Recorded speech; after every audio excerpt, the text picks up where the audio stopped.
title today is Intermolecular Forces. So what we've been doing is we have been talking about the forces that hold atoms together to form salts and molecules. And now what we're going to do is we're going to talk about the forces that hold one molecule to another to form liquids and solids. Okay, and this is our last installment before you take a test about one. Okay, intermolecular forces. The forces between molecules. The forces that hold one molecule,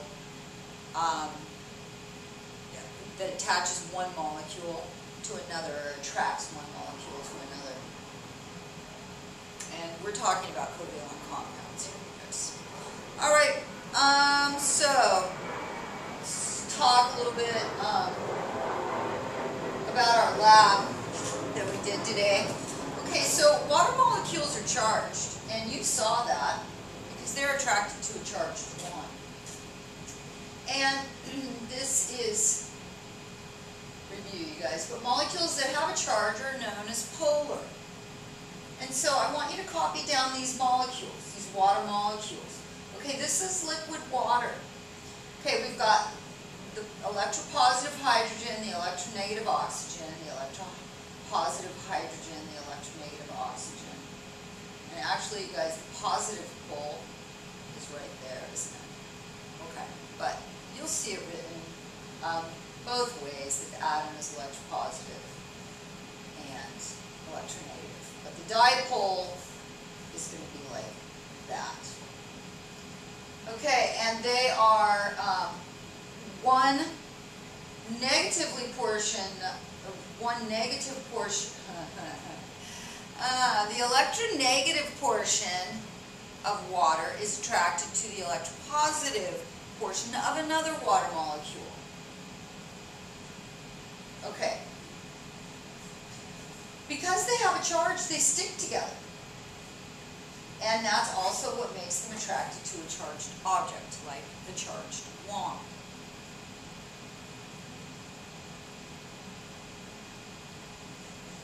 The stickiness,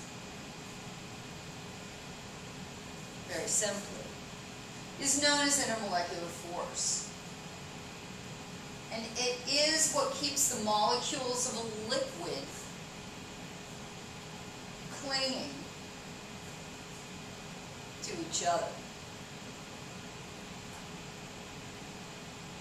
And clinging is the right word. If we think of static cling, you know, clothes coming out of the dryer, and we have to peel them apart. Well, that's electrostatic attraction that's holding them together, that's causing them to cling. And it's exactly the same thing here. We can think of this as clothes coming out of the dryer, and they're, you know, all stuck together. And it is electrostatic attraction that does that. Okay, so we call this electrostatic attraction intermolecular force, and there are a few different kinds of intermolecular forces that we will talk about, well, you'll take notes about, and then we're going to talk about more in depth in class when we debrief and analyze this lab that you guys did today. All right, now, polarity of molecules is what is responsible for intermolecular force. And the more polar, the greater the dipole-dipole interaction, the greater between molecules, and that's going to arise from how polar one molecule is compared to another. Really dictates a lot of things, you guys. It is going to tell us a lot about the boiling points and the melting points of molecules. The more sticky they are, the more energy it's going to take to peel them apart to to allow a liquid to vaporize. A hexane. Okay, it's splatted all over the wax paper because it has very little intermolecular force. Okay, it's non-polar. It doesn't have there's no dipole there anywhere in hexane. It's hydrocarbon. And so there's not much that's going to hold one molecule of hexane to another. Okay, they're not sticky for each other. So therefore, they didn't really hold up well in a drop compared to water, which is very sticky, and it held up very nicely in its drop.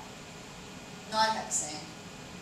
And it also evaporates very quickly. It has a very low boiling point. And the reason that it has a low boiling point is because it hardly has any intermolecular force holding one hexane molecule to another. So it takes very little energy to disrupt that intermolecular force and allow individual hexane molecules to escape their liquid phase. And of course we call that escape vaporization or evaporation. Okay, so what are the different kinds of intermolecular forces that we have?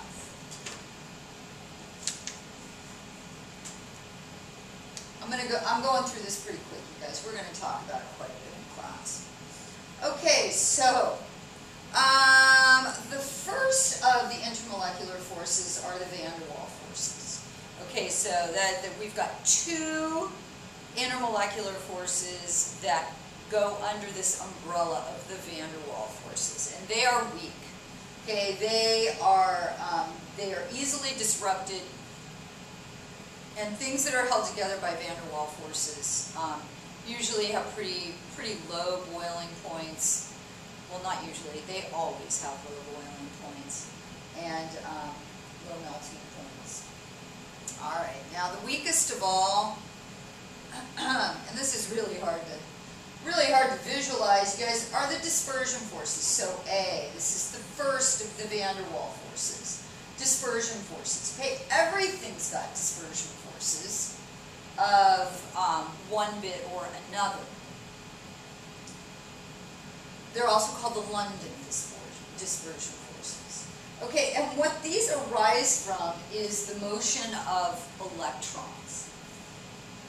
And at any given point in time, the electron cloud, just because there's all kinds of electrons in these particular molecules, at any point in time, they will all be they will be thrusting their charge in the same direction, which will set up a momentary dipole. And so this is the reason why something like hexane can exist as a liquid at all at room temperature, because it's got enough electrons distributed in the molecule that momentary dipoles get set up which attract one hexane molecule to another. Okay, so this all arises from electron motion, momentary dipoles, and basically the bigger the molecule or the larger the number of electrons we're talking about, the greater the London dispersion force is going to be. For instance, iodine, solid, non-metal. Iodine exists as a solid at room temperature.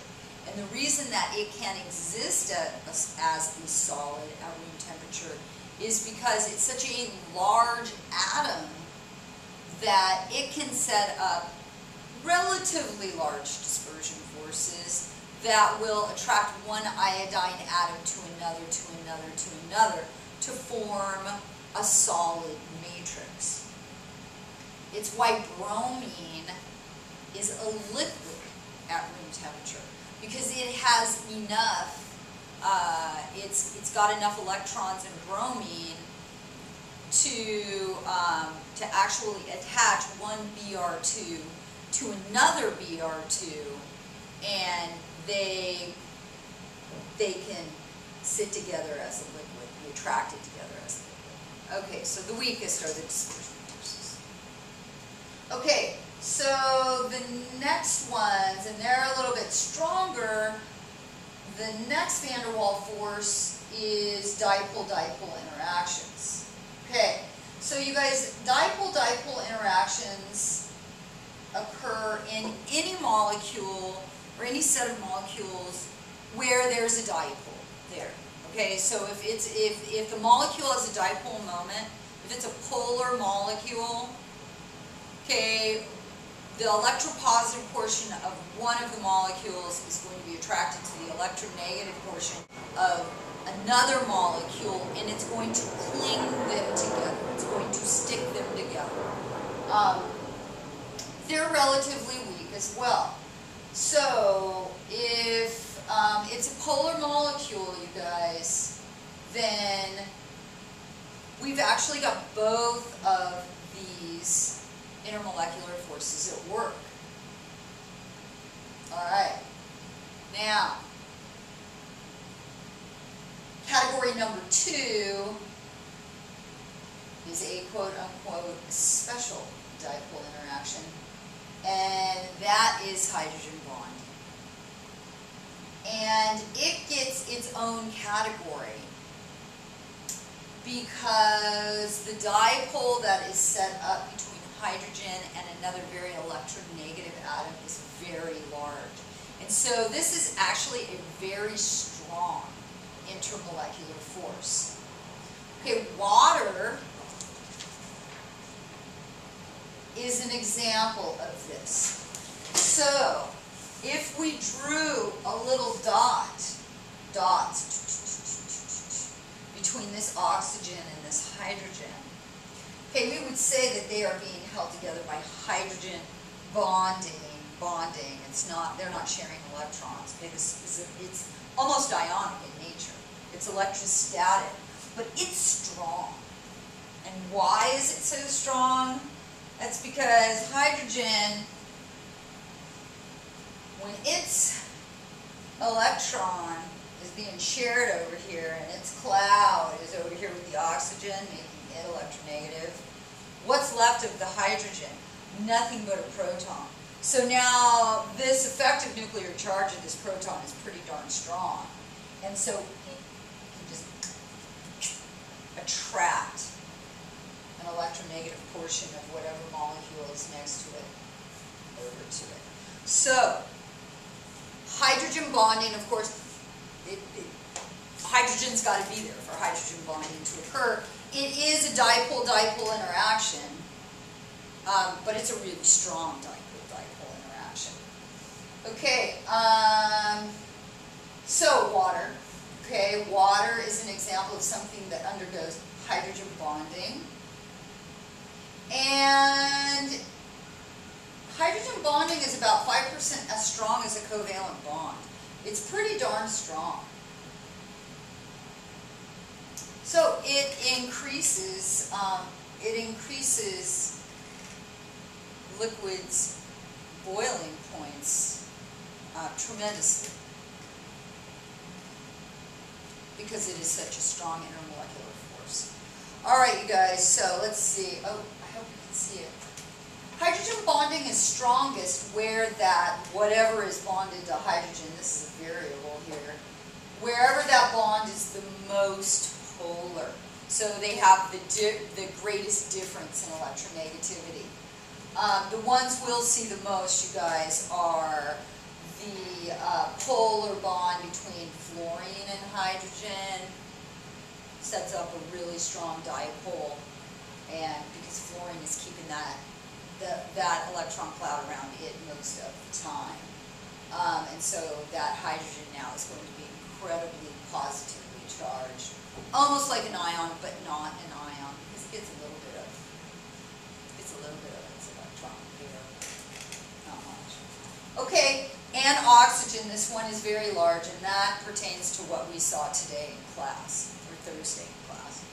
whenever you're taking these notes. And nitrogen and hydrogen. All right, you guys, so we will try to illuminate this a little bit more in class on Tuesday and Wednesday before you take a test on Thursday. Okay, so again, you guys, these are intermolecular forces, the attractions between molecules, the forces that hold one molecule to another. Intramolecular forces are covalent bonds. Okay.